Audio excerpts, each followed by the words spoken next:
Ako nga pala si Basilio. Ina ko si Sisa.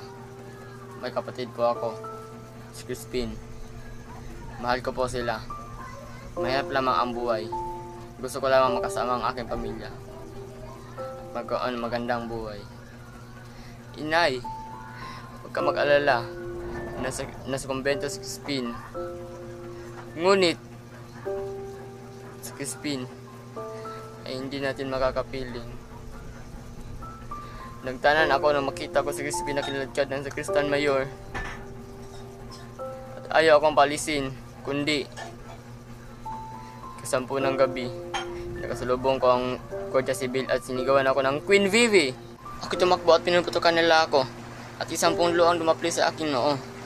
Sumunod na gabi, napanaginipan si Crispin na nagtatago sa kura. Sinunggaban ng Sakristan Mayor ang tungkod at pinalo kay Crispin dahilan ng pagkamatay ng aking kapatid. Bakit? Bakit nangyari kay Crispin ito? Kaya inay, patawad. Ako si Basilio.